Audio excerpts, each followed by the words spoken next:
up on the northern boundary now, and we're going to be shooting straight east to see if we can find any of those lions I heard calling early this morning.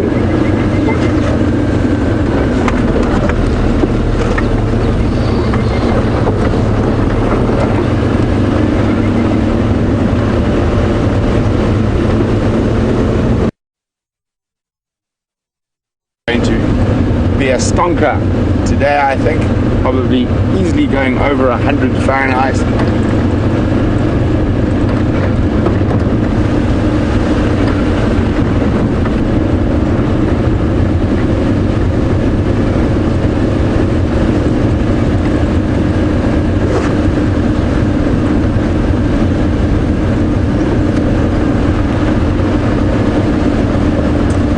Morning, Sharon in Pittsburgh. Sharon says she gets so nervous when she sees us driving across the damn wall. They look so narrow. Sharon, they're not that narrow, so no danger there at all. And if it did get too narrow, Djuma would do maintenance on them.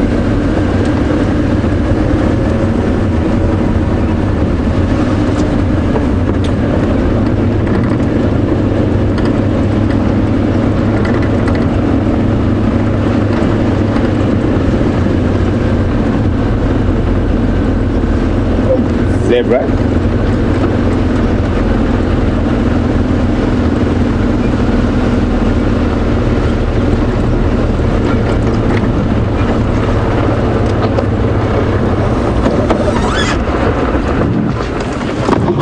Morning, zebras. Looks like two young males.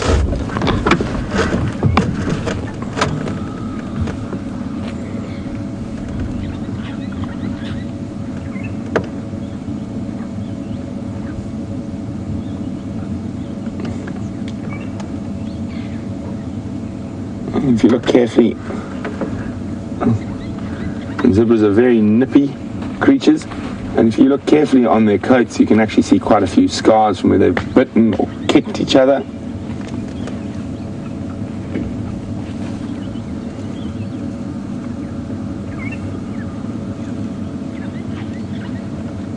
There's lots of little bite marks there.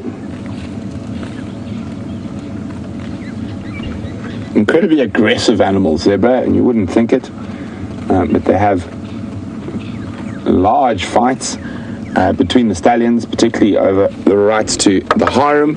Harem is the correct term for a herd of zebra, so it's generally a single stallion with a group of mares. He will defend against, or mares and youngster, that he will defend against other zebra stallions. If you look at the zebra on the left, its right knee looks quite swollen compared to the left. And of course, a lot of these animals do pick up injuries out here, but they have incredible resilience and they're able to bounce back from stuff we consider incredibly bad or whatnot.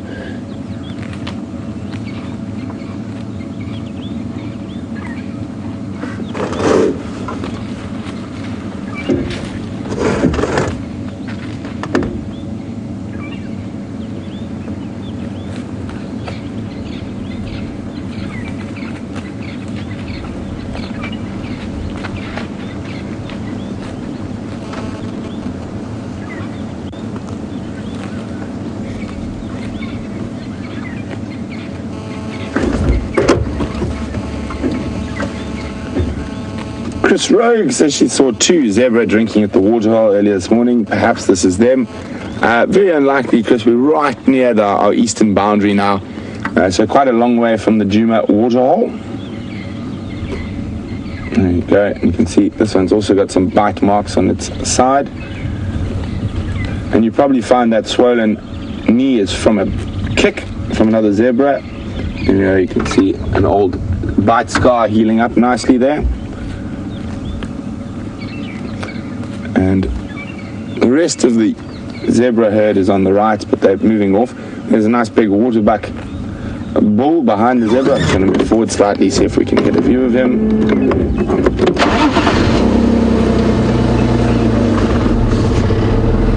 We're right over.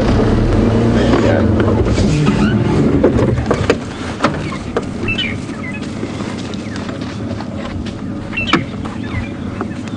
enjoying the cool to get some feeding in. And there's some impala around where that waterbuck is as well. So yeah, just going to be on the Game Drive channel for a second. Still Buffalo's Hook cut line, about 100 meters to the west of Junction Cheetah cut line.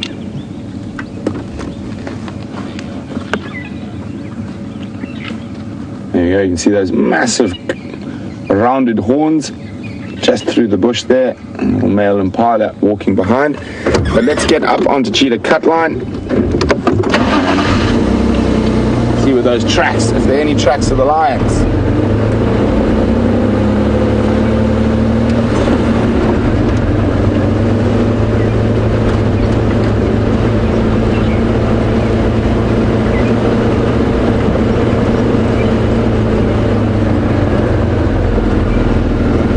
Good morrow, Lucy in Indiana. Lucy would like to know whether the zebra stallions fight to the death, or does one eventually give in? If a stallion managed to corner another one, they would definitely fight to the death, but generally one will run away, and the victor will remain with the harem.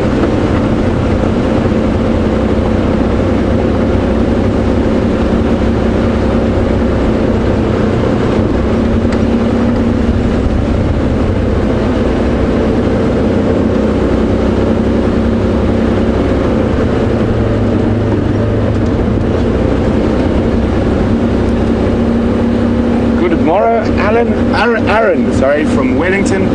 Aaron would like to know, what is the most common predator in the area? In Djuma, it is, and Arathusa, it's most definitely spotted hyenas.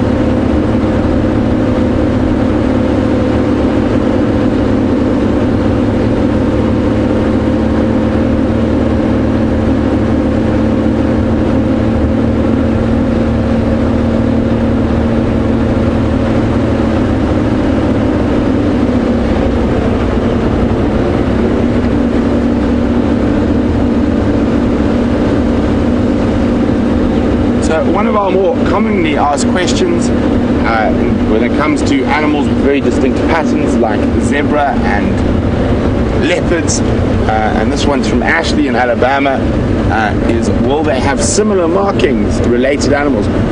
They'll have similar markings, but like a leopard, no true zebra has the exact same set of stripes. So I would have guessed that that line audio was probably just over this ridge here. So I'm going to go have a look, see if possibly they've moved since I heard them around 4 o'clock.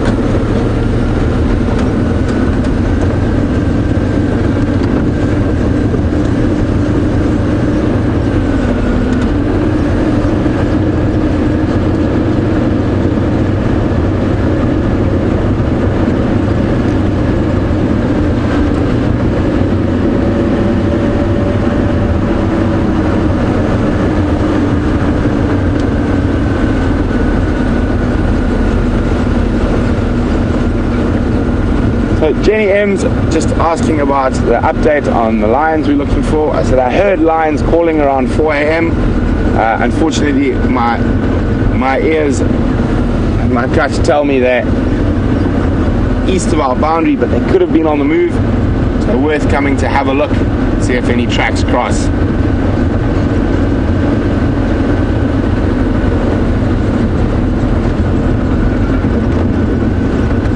So we're driving on the eastern boundary, checking for tracks.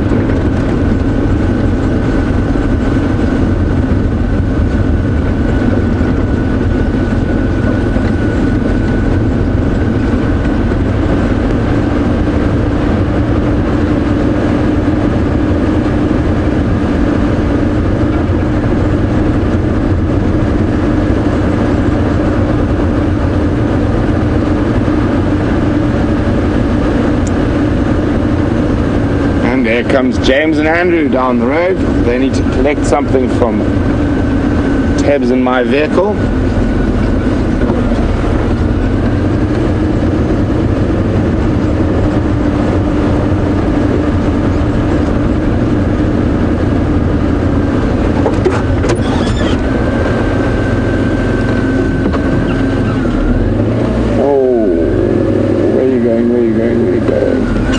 freaking hawk eagle that just took off out of this marilla. Unfortunately, it flew quite far.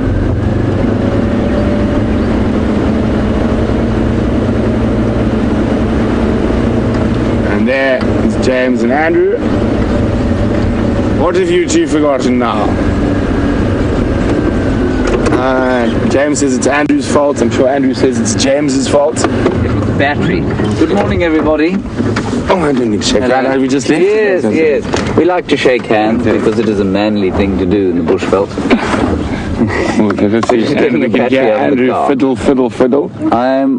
What do you think they are east? Are you feeling? I'm pretty sure they're pretty sure they're over and down around First Rock. Just out of view. First Rock would be my guess. All right. But it sounded like at least two of them. Right.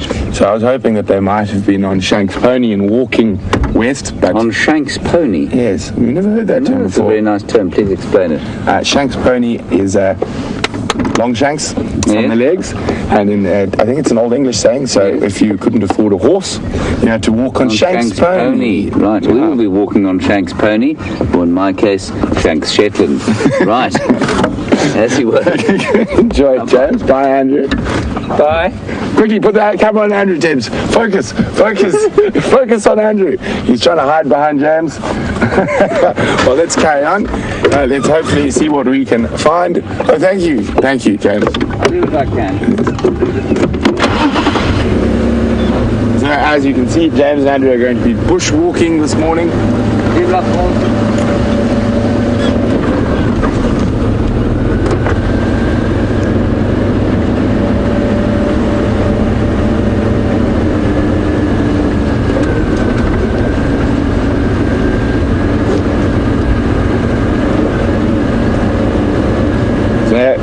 John would like to know if I ever get the feeling all the predators are hiding in the bushes giggling at me. Not so much that, John, I get the feeling they're hiding outside of our traverse area giggling at me, because often I'll follow tracks for a long time just to follow them to the end of our traverse area. But as I say that, sometimes you have tracks coming in, sometimes you have tracks coming out. And this is a live game drive. We cannot control the animal movements. So, and it is part of this massive 8 million acre wildlife area. Sorry, I'm just listening to the game drive radio quickly. Sorry, oops, go again with that.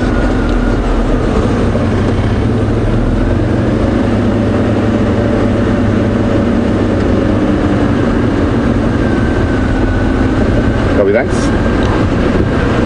No, nothing to worry about. This guy's getting moving. Late risers compared to us, of course. First out there, first on the tracks. Do all the hard work.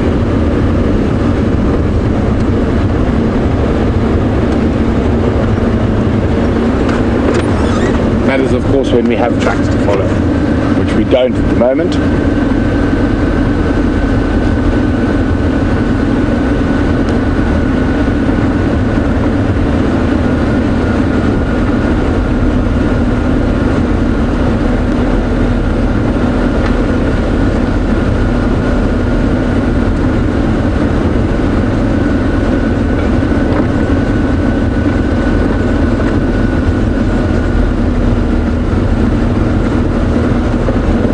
I saw those zebras with a lot of bite marks on them, and Travis is wondering, why do zebras bite like that? Well, it's not only zebras, Travis, horses, donkeys, the same reason animals fight. I mean, mostly it'll be males fighting over breeding rights within a harem. Sometimes when it comes to females, general annoyance with each other will cause them to kick and bite each other. Zebras seem to have a very obstinate streak in them, which is one of the reasons that they have never really been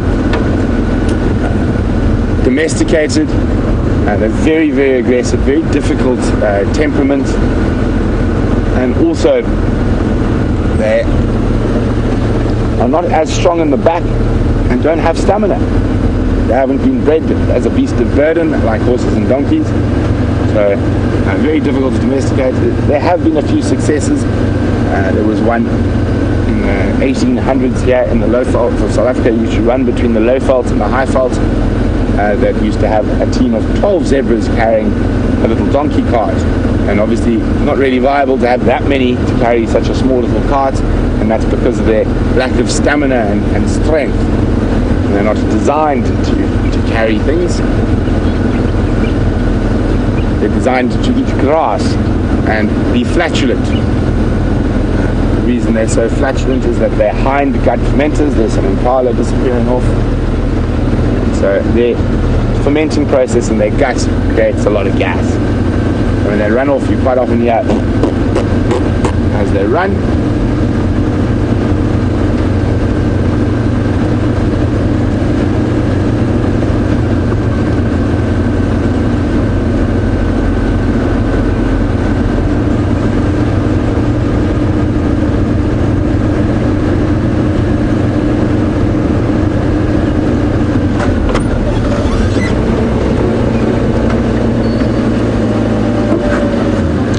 Alyssa is wondering that once the colts are of age, those of you wondering what a colt is, it's a young male equine of the equine family. It could be a horse or zebra in this case. And this is wondering, once they are of age, with the stallions driving out, most definitely. And that's why you sometimes find either single zebra stallions or young colts, or sometimes in twos or threes, away from the breeding harems.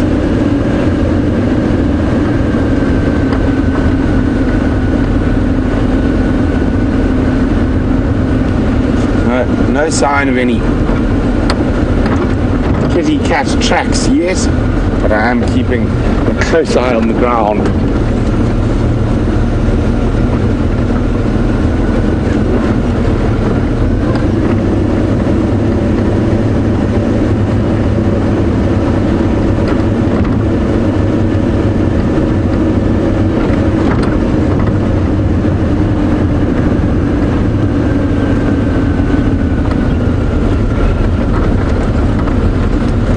When we get to these big junctions of roads, really important place to look for tracks. A lot of leopard and lion like to use the roads as highways, as well as hyenas, of course. Just check carefully. Unfortunately, nothing there. As I said, I was quite certain those lion calls, those lion roars, were east of our boundary, but it's always worth coming to have a look. Still got a little bit of the boundary to check.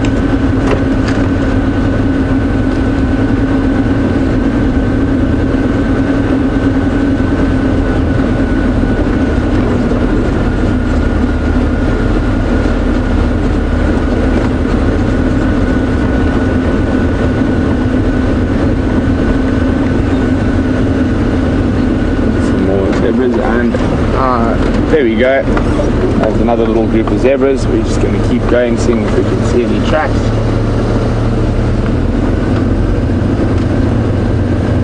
Sean is wondering if I have any idea where that hyena drag mark of that, what I assume to be an impala kill,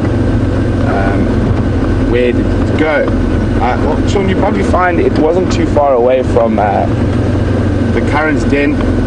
Because of competition around the den, the hyenas might have eaten it a little bit further away from the den. They don't always take those carcasses all the way back to the den. Sometimes they'll leave them in the bushes around the den. As to where the drag came from, unfortunately it started beyond our southern boundary, so I don't know where the origins of that drag was.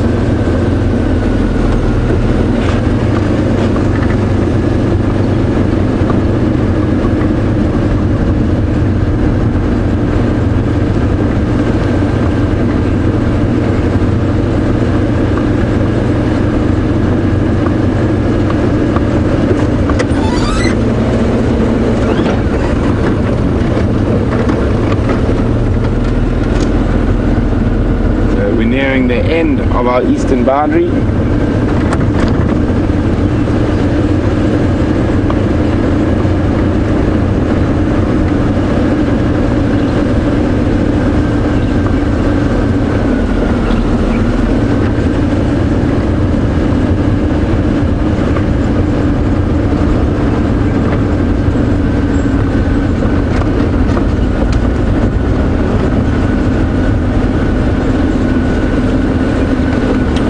Alyssa thinks that the cats are waiting for Jamie to get back in the driver's seat before they make an appearance.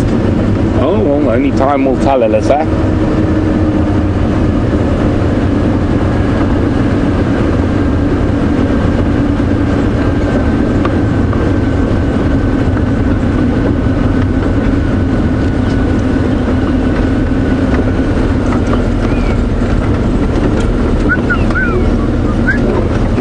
Black-crowned chagra calling off in the distance.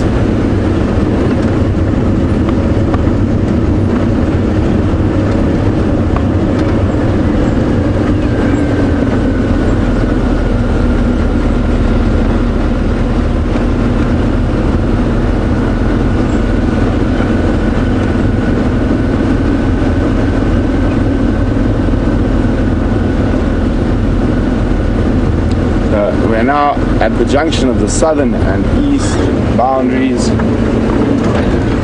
and still no sign of tracks.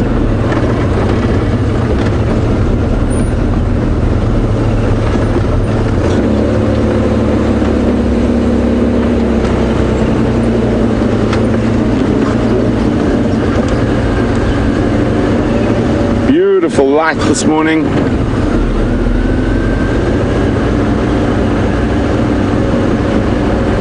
We're now heading down the southern boundary, seeing if there are any tracks here.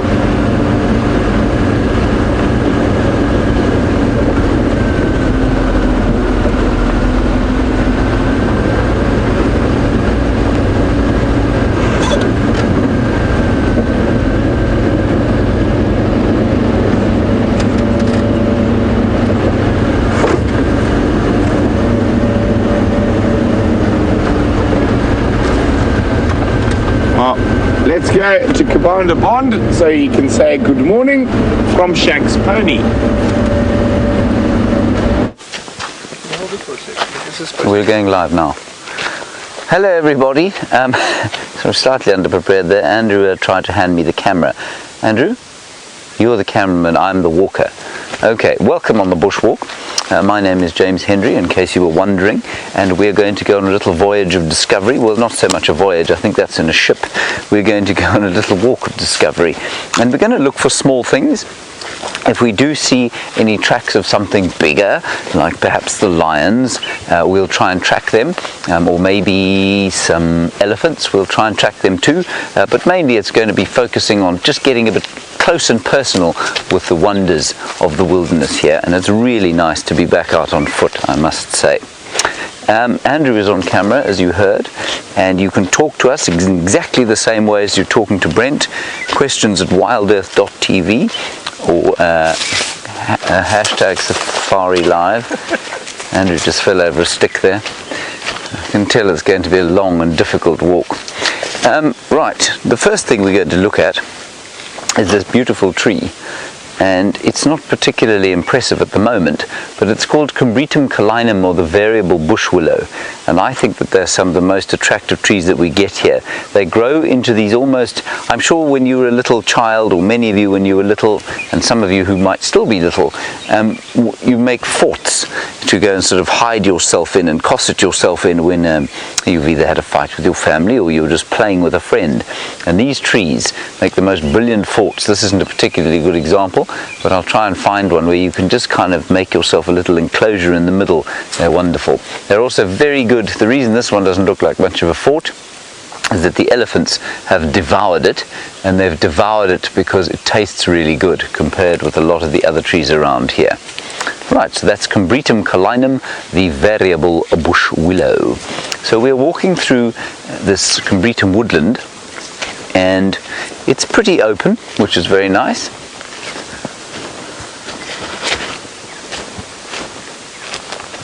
Oh, look how pretty that is.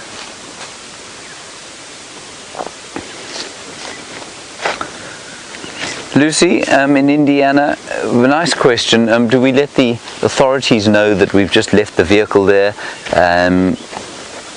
you know, so that they don't think that we're up to no good, that it might be a poaching vehicle? There we go, Andrew nearly walked into a tree. It's taking a little bit of a while to get used to this again. Lucy, we don't, because we're not in direct contact with the anti-poaching team at the moment, but the car is branded, so it's branded Djuma, and so, I mean, it's unlikely that a poacher will brand their car, and it's also got, I mean, it's got a whole lot of game driving equipment and stuff in it, so they would know exactly who it was from. Thanks, Lucy. Let's just go across to the termite mound here, because there was a wonderful view of the sun coming up, and of course there's not a lot of elevation around here. It's very sort of undulating, gentle topography, and so you don't have to get up very high to get an amazing view. And I had the most wonderful experience 2 days ago when I climbed up a tree to fetch some mistletoe, and the view from there was astonishing. So let's climb up this termite mound. Andrew will probably fall down the back of it, which will be slightly disconcerting, but very amusing for you. Come on, Andrew, see if you can get up here. Oh, now, not a great view of the sun, but a wonderful view out to the west there. Do you want a hand? I think I'll make it. You make it. Well done. Maybe not. So if we look over that way, you can see the grey cloud. I just love that colour grey, with the beautiful blue above it, and that's off to the west towards the Drakensberg Mountains. And all is just wonderfully still and perfect out here. A dead knobthorn tree. You can see we've only climbed up a termite mound that's probably about maybe only 8 to 10 feet off the ground, and yet we can see for miles and miles. And that clearing, I think that clearing that you're looking at there is probably, must be the clearing in front of the Djuma Dam, I think. So, beautiful view there. Right, on we go. See what else we can find. Andrew, do not fall over. Come on, man. And our plan this morning is going to be a fairly gentle walk.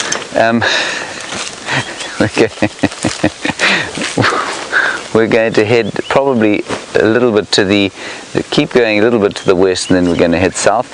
Now, Shannon and Chris Rogue, you're concerned about Andrew, and you think that I must make sure that he drinks sufficient water. He certainly did complain bitterly this morning when I said, shall we walk out of camp? He said no, because then I don't have any water at hand. So I think he does have water at hand. But the weather is perfect this morning. I don't think we're going to need much water, because it's just very good temperature, and we'll be a little bit thirsty when we're finished, but we're certainly not going to dehydrate in this temperature, unless of course we get onto the tracks of something and have to follow it all the way to Arathusa, in which case we will need some water. Watch out here, Andrew.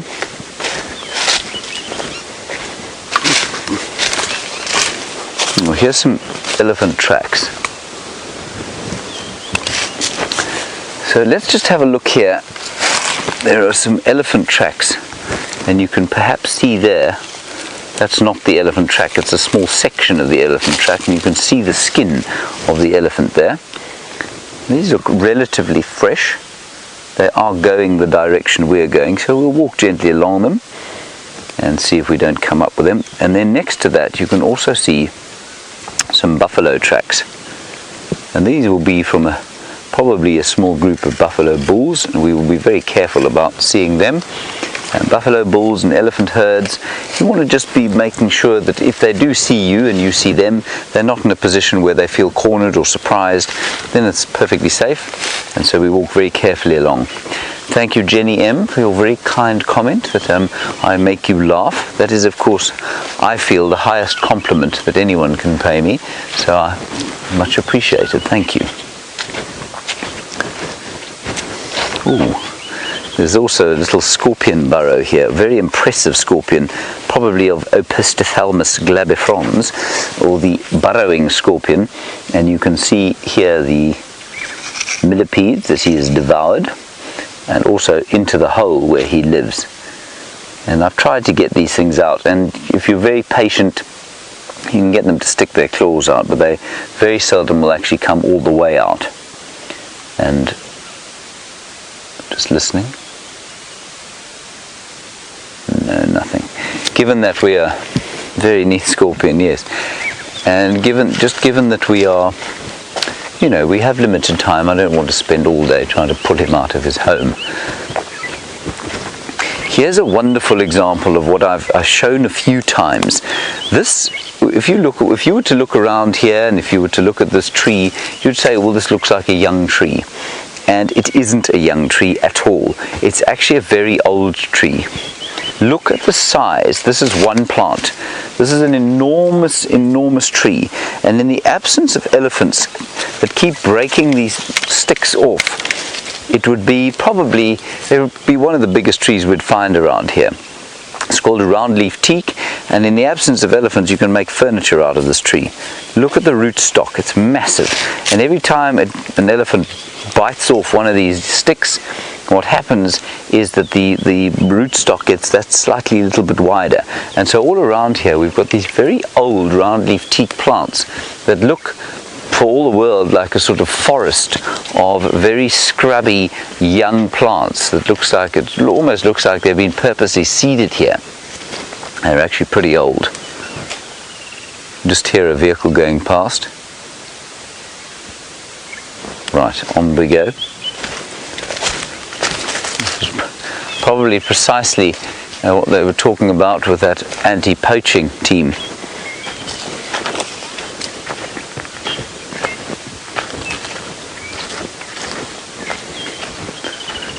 Hello Teresa on Twitter. I'm not sure I know the answer to your question, and I feel like I should.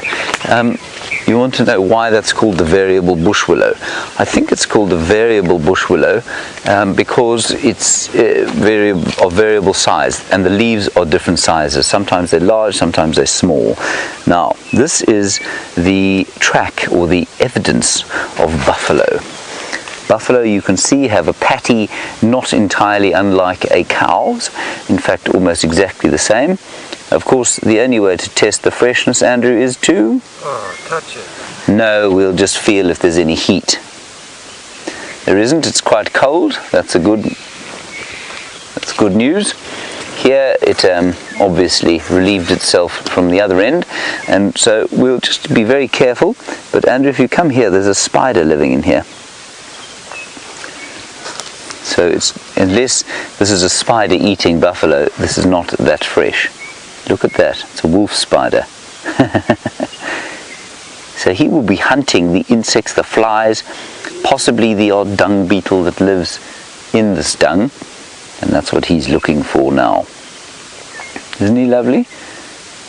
Very upset that we've pulled him out of his perfectly comfortable semi-warm pile of digested vegetation here. A perfect patty of buffalo dung with a wolf spider on it. So he's looking at Andrew, of course, possibly because he wants to eat something, and he's also a little bit upset, clearly, that we've let him out, that we pulled him out of his dung. But you can also see some of the flies, perhaps, on the dung ball, and there'll be the odd dung beetle underneath there that he's trying to hunt. That's why he'll be here. And he's not a nest-building spider, at least a web-building spider, so he will sort of hunt them. He'll rush quickly and grab a fly and eat it. There's one coming very close to him now, just next to his left front foot. But he doesn't seem to be moving exactly. There's a little bright orange fly. He seems to be disinterested in that.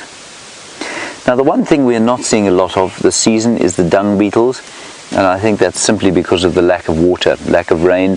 And so if there's rain, they'll be out and about, but with the soil this hard and no way of them digging into it, I think you'll find that they probably are not quite as numerous as they would be, which is sad, because they are some of my favorite insects. Right. Now, one of the reasons I decided to walk today, well, there are two reasons. One is that I was assigned to drive Rusty this morning, and given that the fact that how many vertebrae does a human being have, Andrew? 7 cervical, 12 thoracic, that's 19, plus 5 and 5 gives you 29 vertebrae. My 29 vertebrae have compacted into about 4 as a result of driving Rusty. That's one of the reasons we decided to do a walk. And the other is that things have been very quiet around here, and driving around when you've got nothing to look at, well, no big game to look at, is not quite as fun as walking around when you've got no big game to look at, because it's so wonderful to be this close to the bush.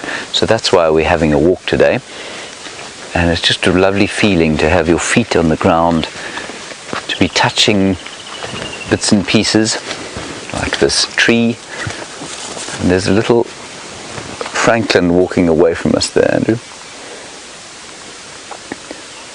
You see it?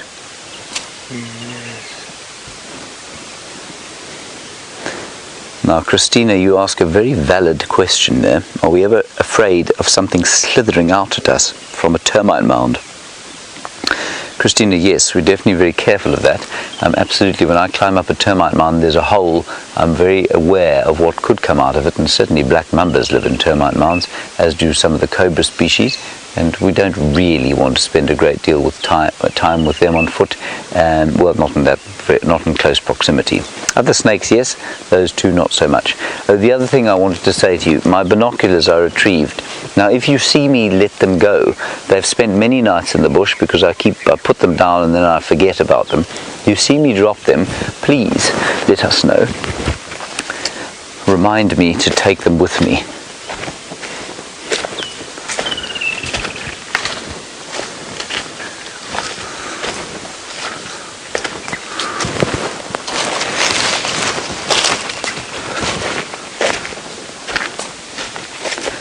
Hello, Justin in New York. Your mother apparently would like to know. Hello, Mrs. Justin. You want to know if we get poisoned plants like poison ivy out here. Mrs. Justin, we don't get poisoned plants like poison ivy out here.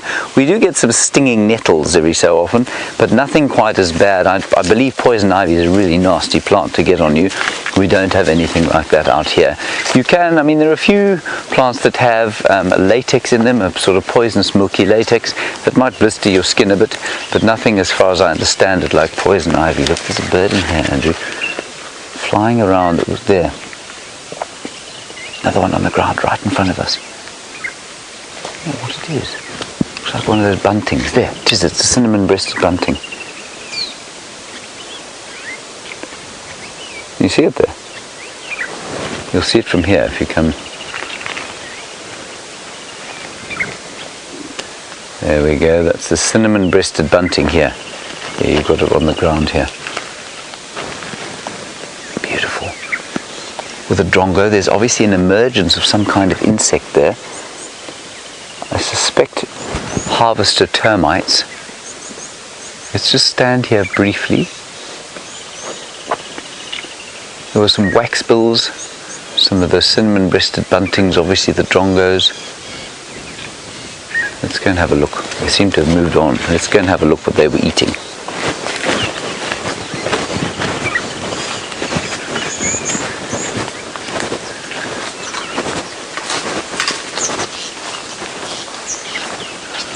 Lots of birds here.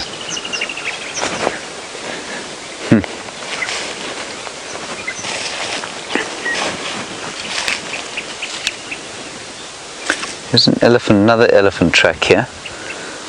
I'm just trying to discover what those birds were eating.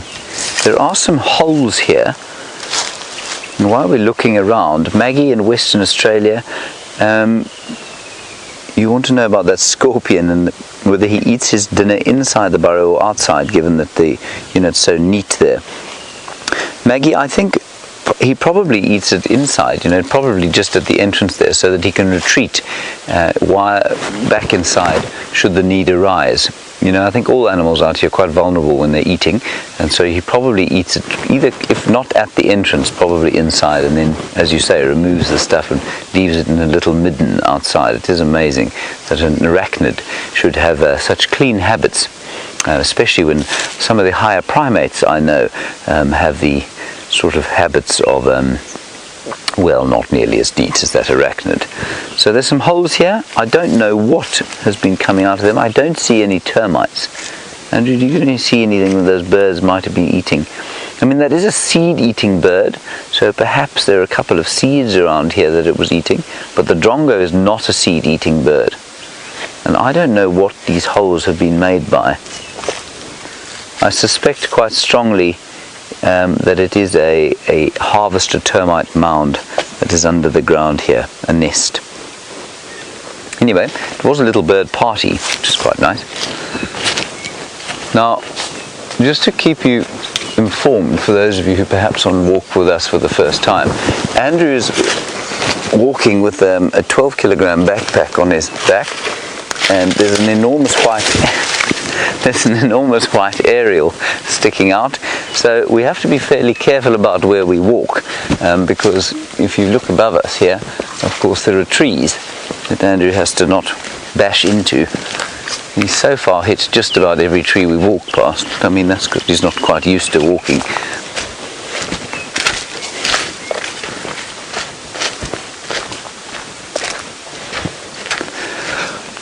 It is a beautiful morning, wonderful just to inhale the air. There's a woodland kingfisher, Andrew. Can you see its blue halcyon feathers sticking out from the combretum tree there? Can you see it? Negative. Right, you can see the silver cluster leaf in front of us. Ah, yes, I got him. You've got him. Super zoom him, Andrew. Just look at the colour. Just wait a sec. There he is. Look at the colour of the kingfisher there in relation to the green combretum bush around him. There, he's opened his wings. That's a little territorial display. He's obviously caught himself a little insect.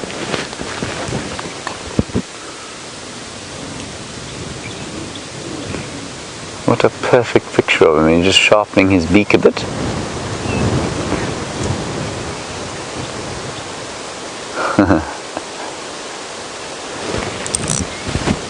Very cool.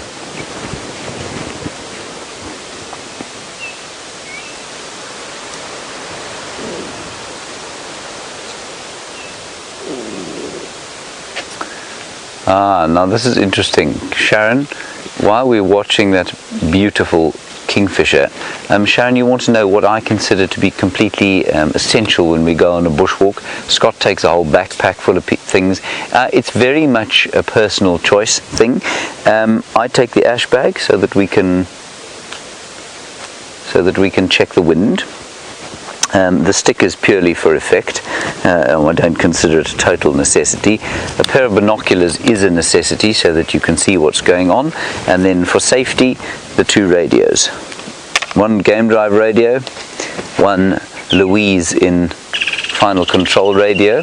And those are the only things that I consider really important. I could carry a small first aid kit, but in truth, you know, I mean, if you get a little cut or something like that and you need a plaster for it, that will last till you get to the vehicle. You know, if you have a large-scale trauma out here, you can't carry a first aid kit big enough. You're going to need to be able to call for help. So that's all that I think. I used to carry books, but it becomes so cumbersome to carry books and try and get them out and show people what you're looking at. And so I find walking like this is much less of an encumbrance, and it's just much more comfortable to be able to look around without something sitting on my back. Andrew, of course, is not blessed with the same choices as I am out here. He's got an enormous moon bag. What's in your moon bag, Andrew? Knives, cleaning cloths, batteries, basically all the camera equipment he's got in there. Okay, we're going to carry on down sort of towards Buffelshoek Dam area. Let's head across to Brent, see what he's doing, and I'll catch up with you very shortly. So, we have finished the whole southern boundary, not a track. We are now driving very slowly up the western boundary, looking for any tracks whatsoever. So we're busy on a boundary safari, hoping to find tracks of lion or leopard coming in or going out, just so we know what's going on. I've got the Arathusa game drive radio on, so if there's anything found that side, we'll be able to go there as well.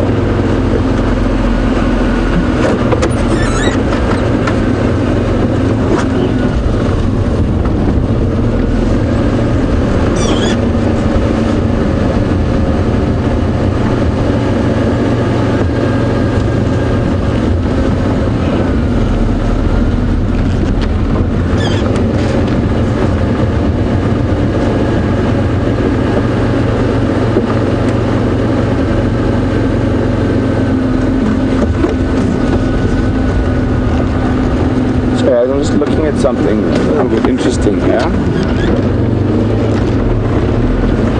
Trying to figure out what's going on.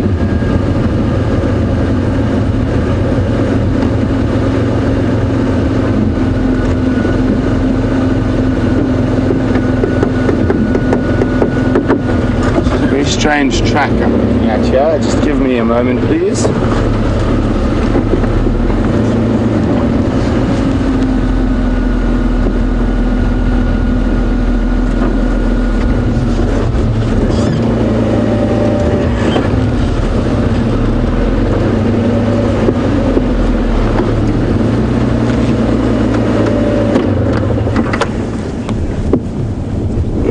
It almost looks like a drag mark, but not quite.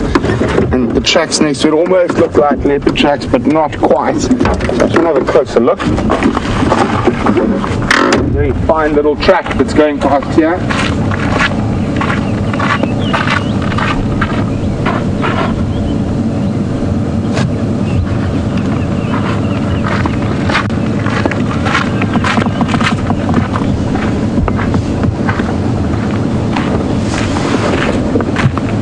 Where does it go next? Down the road a bit.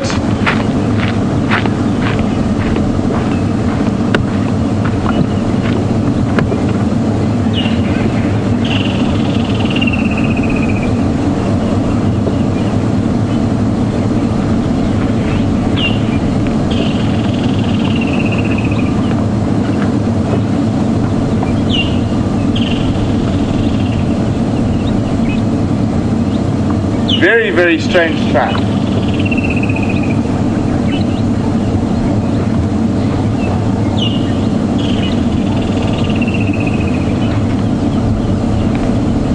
Now this strange. I told you it was a strange track. What it looks like to me is possibly a bigger mongoose or white-tailed mongoose or whatnot, and it's been disturbed by something, but it was dragging something, and as I said, it looked like a very strange drag mark. And I'll show you now.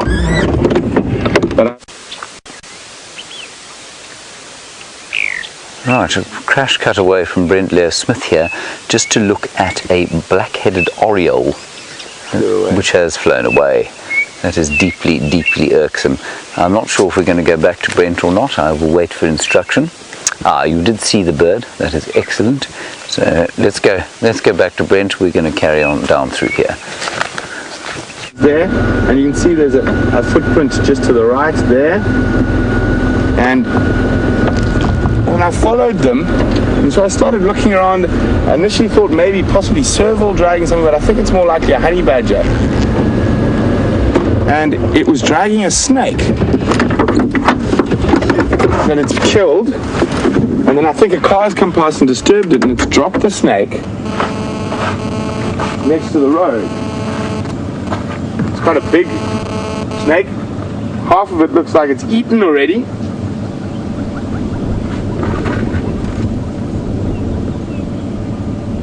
It started being eaten. I think this is quite fresh. I think a honey badger was eating, not sure what snake this is. Very difficult without the head, but it actually is a fresh kill. Very, very difficult to see. It started eating the top, so I think it actually was us that disturbed the honey badger. And I said, nearly impossible to ID the snake without a head, but from the fat tail, I think it's one of the blind snakes. It looks like a honey badger's caught a snake. I'm going to leave it. Hopefully that animal will come back.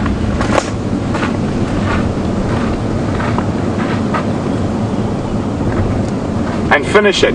So sometimes a lot of these smaller creatures like honey badgers are not really relaxed, but isn't that incredible? I think definitely worth coming to have a look a little bit later to see if it has come back for that snake. As I said, it looked like a very strange track with a drag mark. The road's quite hard here. So, yeah, a honey badger and a snake kill, but I think as we were moving slowly up the road, we've given it a fright.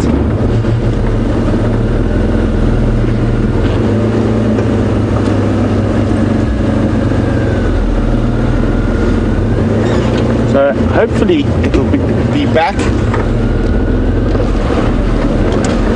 So as I said, it looked like a very strange sort of drag mark, but not quite a drag mark, but obviously it was. And the reason it was strange, when I first saw it, I thought it might be something dragging a small antelope like baby impala and one sort of foot trailing, but it turned out it wasn't a foot, it was a whole snake that it was pulling between its legs.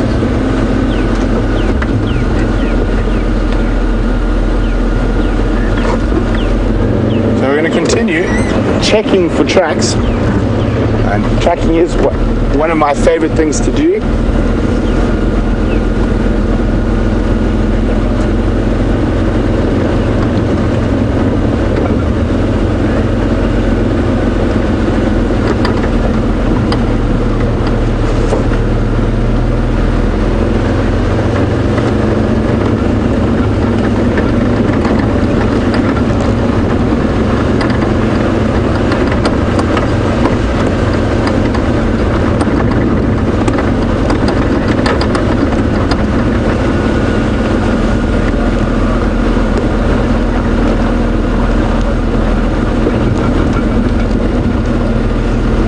I'm hoping we find tracks of possibly Shadow or Tingana.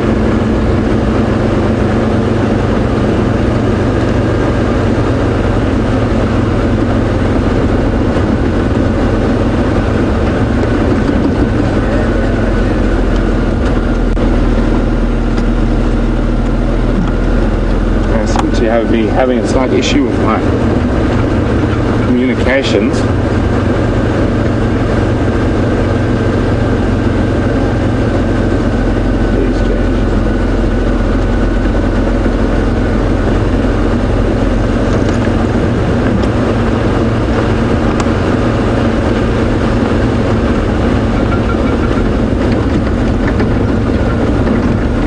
It seems like I've lost all communications all of a sudden.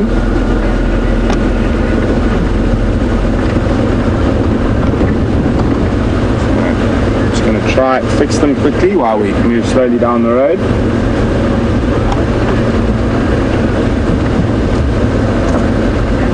Kids, have you still got comms? Are you hearing? I'm hearing absolutely nothing at the moment.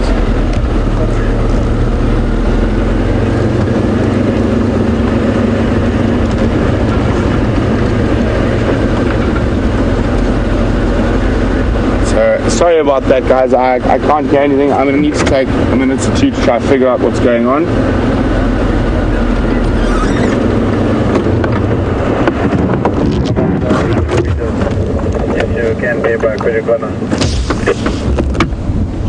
Okay, so while we do that, let's go to James, see what he's up to. Link starting. Hello everybody. Andrew is walking backwards, obviously, and we're coming down a road here, still on the elephant tracks, but the elephant tracks we had, we found some more dung. I stuck my hand in it, I felt it gently with the back of my hand, and it was pretty cold, in fact cold to the point of being refrigerated by the wind. And here is some more over here, and I don't think that we're going to find these elephants, certainly not around the next corner. That's a bit of sticky dung there. So what you do is you break it open and then you just touch it with the back of it. Ooh, this one's a little bit warmer in the middle than it is on the top. So not very fresh, probably from last night sometime. We'll keep along here. They would have stopped moving eventually. with any luck we'll have a decent view of them. We also found tracks of a single lioness, and she was walking along this road and went off towards the drainage line there. Now, I mean, they're not fresh tracks at all. It's possible, you know, there was a lot of mating going on with those Birmingham fellows, that one of them's got pregnant, she's left the Nkuhuma Pride and she's come off into this area. I don't think that's what's happened, but it's possible. And the implication there, of course, being that she's got cubs somewhere. We're going to head through here, Andrew. And I mean, you don't really want to come across a den full of lions, but, you know, makes great TV.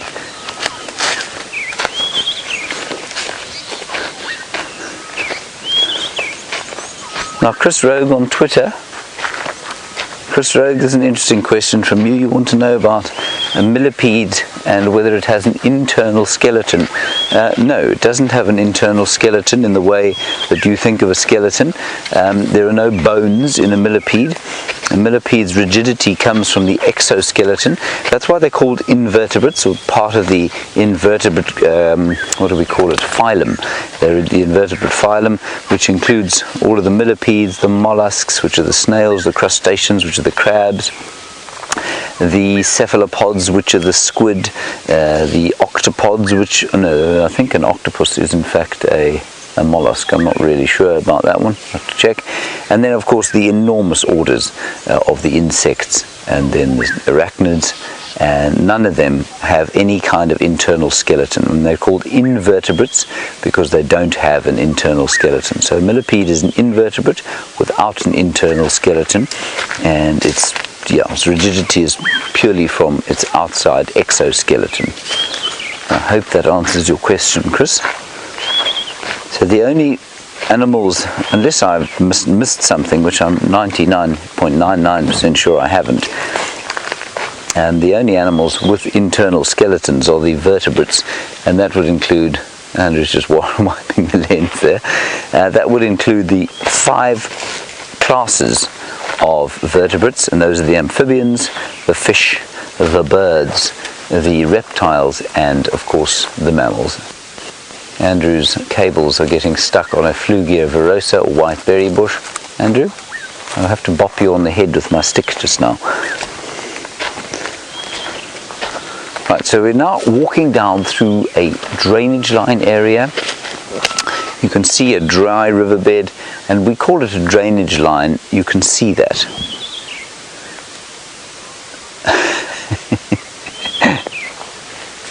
And while we stand in this drainage line, a very nice question from Dolly in Ontario. Dolly, I think that's quite appropriate to your question. You want to know, you say that you know I enjoy the walk. Does the cameraman enjoy the walk? I think we'll hand that over to the cameraman. Cameraman, do you enjoy the walk? You see, they do enjoy the walks. I think not all the time. I think if it's very hot, it becomes a lot more difficult for the cameraman than it is for us. Temperature's very nice at the moment, and I don't think they feel terrified. No, I think Andrew, you don't feel nervous, do you? Possibly on the first few walks out here. And look, you can get into a situation when you're viewing a big animal, and you are encumbered, of course. You're not, he's not as free to move as I am, and so that might be a little bit nerve-wracking if we happen to be viewing something large and potentially harmful, but that's not the case most of the time, Dolly. And it's a nice break from the vehicles. Those vehicles can be quite jarring, especially for the cameraman, physically for the presenters on walk and on the vehicles. Of course, while we like to present ourselves as these great big physical bush heroes, it's a far more physical job for the cameraman than it is for us. They're moving around all the time on the back of those cars, jolting about. It's much more comfortable in the back than it is in the front, and basically we're inert. We need the same fitness levels as a sloth to be a presenter out here. Sorry, Andrew, let's try and get you up through here. There we go. This one must try and be polite to the cameraman, otherwise he won't go for a walk with you.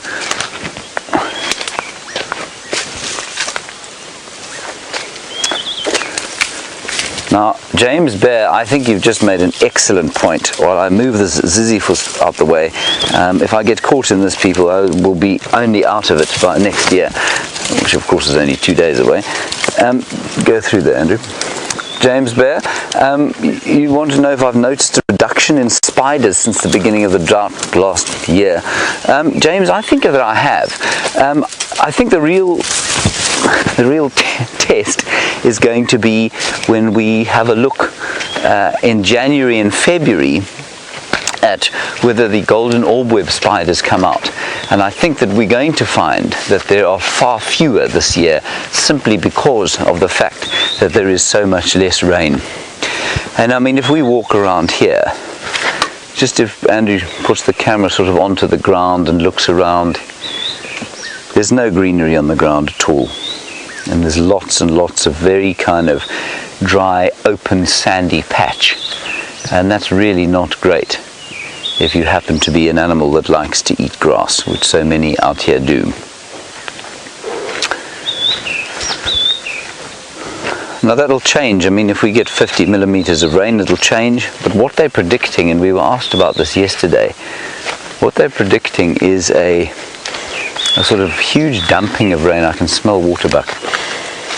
They're predicting a huge dumping of rain in February time. Now, February, March is the end of the growth season, and what that means is that once the day length has got below a certain level, plants will sort of go dormant in preparation for the next rainy season.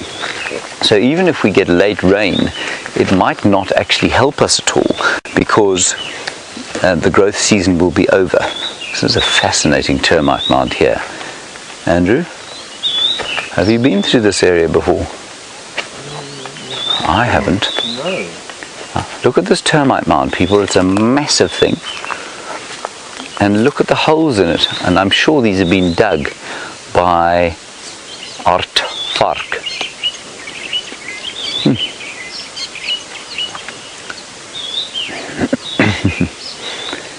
Tom Dallas, you're absolutely correct, Tom. You say that when you come to a termite mound, it's good to approach the burrow from the side, lest a warthog should come herring out of it and bash you in the legs. Definitely, completely correct, Tom. We, of course, are at the opposite side of the drainage line from this, and if there was a warthog in there, it wouldn't come blasting out at this distance. We'd have to get a bit closer to it. So what we're going to do is go to the side. I don't think there's a warthog in there. There might be. There might also be an Arathusa. Andrew, do you want to wait there? Well, why don't you wait? I tell you what, you wait there, and you don't have to climb onto it. And I'll go around the side and onto the mound from the other side, and let's see what happens. Still many tracks of elephants through here. And the elephants have climbed this mound. It's amazing. They've walked all over this area here. They're amazingly dexterous. Let's see if anything comes out of the mound. Of course, if it does come out as I approach from the side, it'll probably run into Andrew. Andrew, watch out.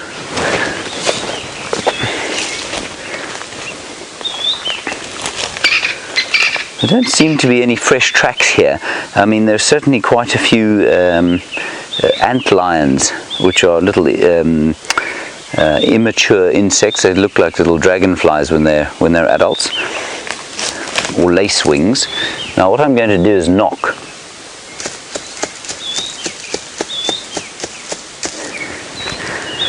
No warthog there at all. And there are no fresh tracks around here, so I don't think there's anything in this burrow. I may be missing something, but I'm pretty sure that it's empty. Just a wonderful, wonderful example though of the kind of vegetation we get on these drainage lines. And often I use the term drainage line, and I think sometimes people don't know what it means. It's just a dry stream. It's a channel down which water would drain were there sufficient rain here, and obviously not a lot of water going to be flowing down here this year. Right, Andrew, come around here. We shall meet on this side of the termite mound and continue on our merry way.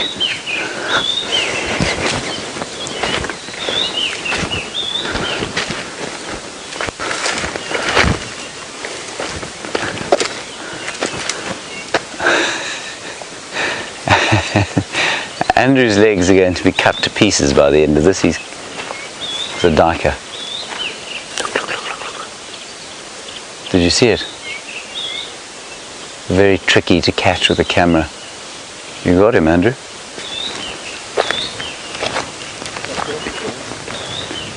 Yeah, he's just exactly, that's right. You can see that movement, everybody. That was the diker. He ran, I'm sure he's been watching us for a while, wondering what's going on, and he ran off into the bushes. Right, we're going to go up and over the top here, simply because we can't go through there without getting Andrew tangled. Marilyn, you want to know about fire hazards, and does all the dry grass around here present some sort of a fire hazard? Marilyn, remember the big fire hazard here is grass, you're correct, but without a wet season where the grass grows very tall, there is no fire hazard at all for the grass. So, you know, after drought, there's no fire hazard. You get a fire hazard after a season of very heavy rain, and then so the grass gets big and tall, and then you have a dry winter, which is totally normal, and then around September, October, when the lightning starts to flash before the proper rains, that's when you have a fire hazard. So drought is not something that is ever caused, or drought doesn't cause a fire hazard.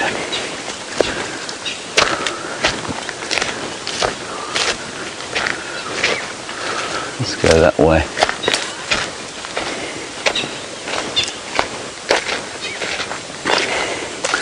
And Laura on Twitter, yes, yeah, you want to know about the drought and whether the farms around the area are being affected. Yes, they are. It's actually a bit of a dire situation, and Steph was telling me yesterday he's got a friend who's a farmer and works for the agricultural department in the Northern Cape, which is one of the provinces in South Africa, and things are rough.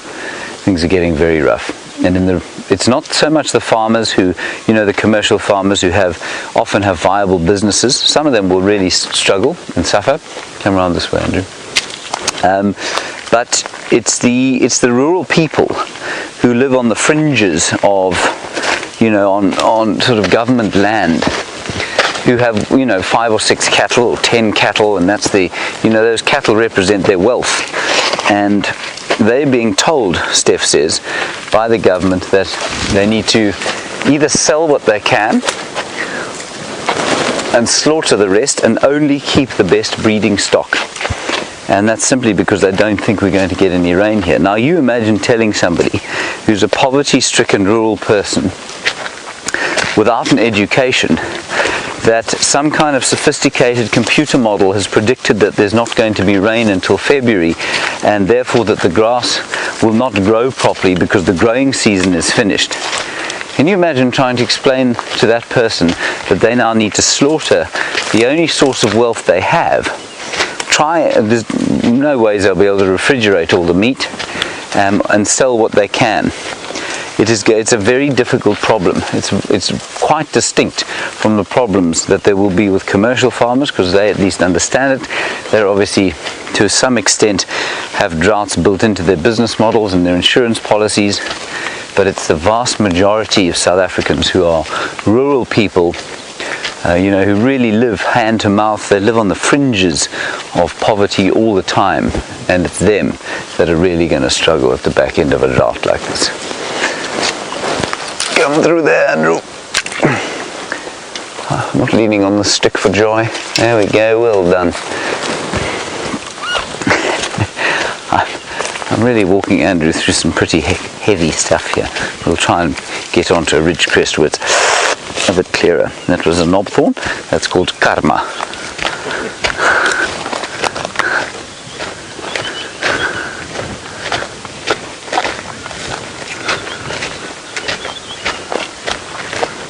Ooh, I haven't seen this plant here before. This is an entirely uninteresting plant, save for the fact that I haven't seen it here before. It's called Merua parvifolia, or the dwarf bush cherry, and it's this kind of little plant here. And I can tell you nothing interesting about it, other than the fact that I haven't seen it before. This is a beautiful piece of grass though, and I think it's a Chloris species, probably Chloris Guyana or Chloris. It's too small to be Claus roxburghiana, that's my favourite name.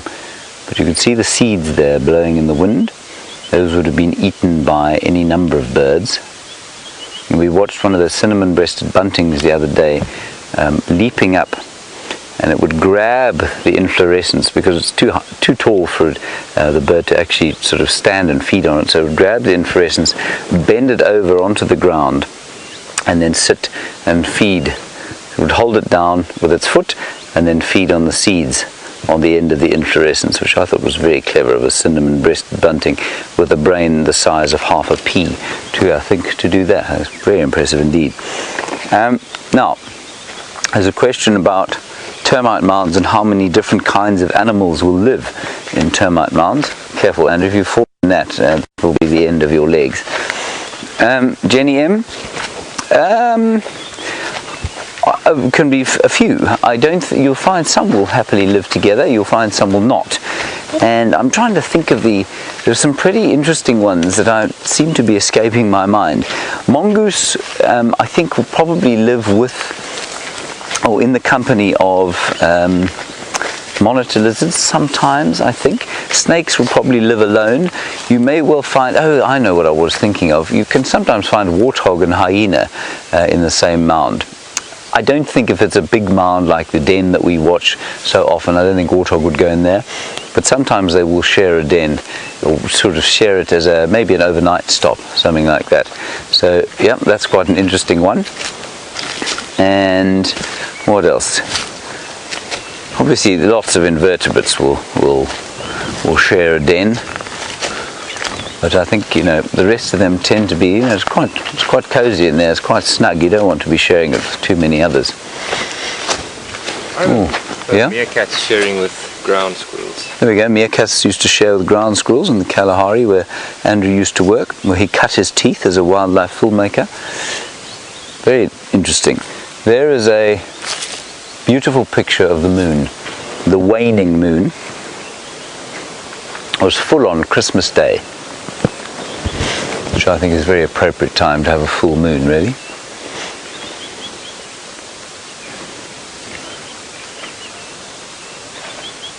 I seem to be losing communications with the final control. Let me move away from Andrew. Try again, Louise.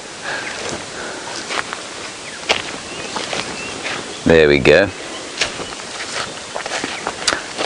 Louise was just commenting at how beautiful the moon is with that blue sky, indeed.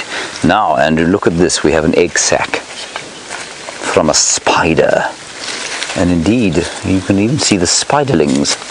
Look at them.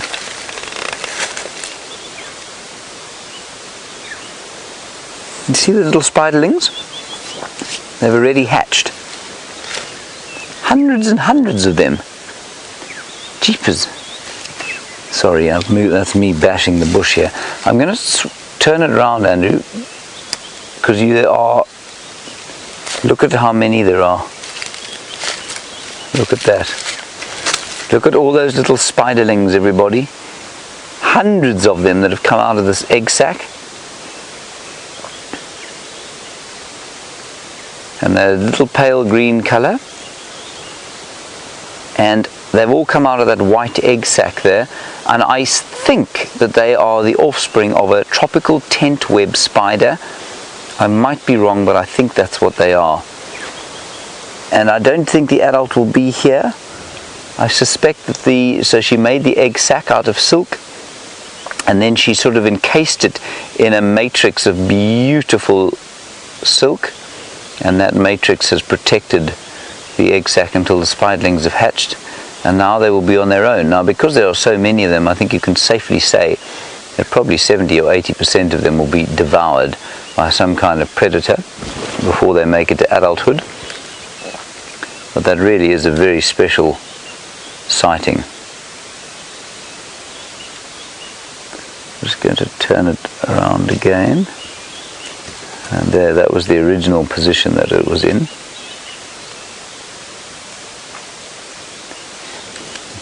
Sorry about that, everybody.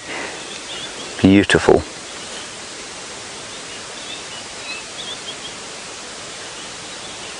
Quite astonishing.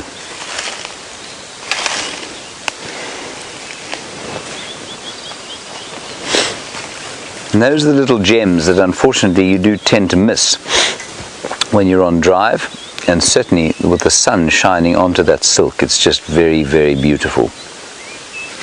Right, on we go. Well done, Andrew. Good job.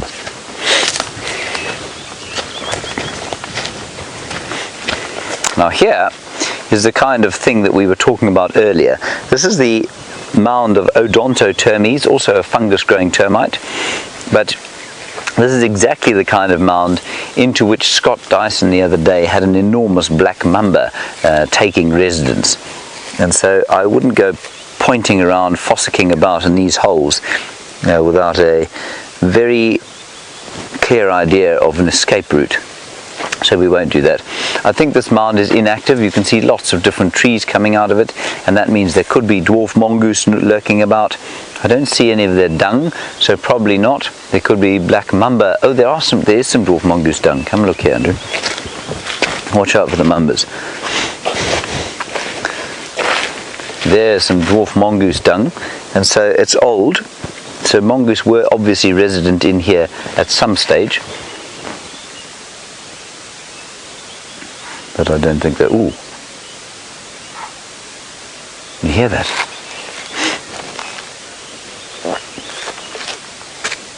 There's an impala alarm calling through there.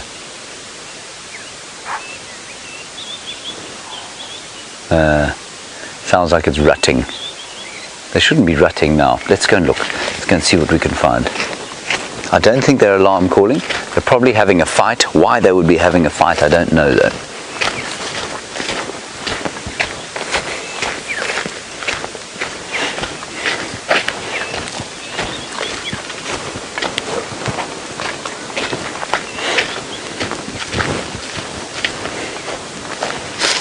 Just in case you're wondering where Brent Leo Smith is, he's had to go back home to change his earpiece.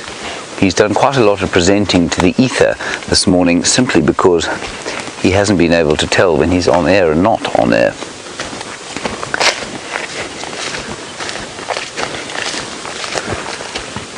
Right, now we're going to walk quietly through here simply because I don't want the impala to hear us and I want to see what they're doing. Quite nice and clear, so we can walk relatively quietly.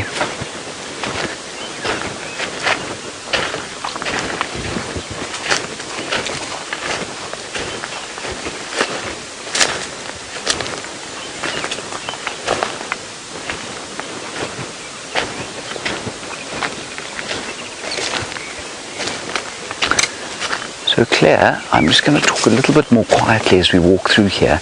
You want to know about these termite mounds, these castles of clay. This is not a very big one, but yes, some of them are really impressive. Claire, and you want to know how long they take to build? Is it over the course of years?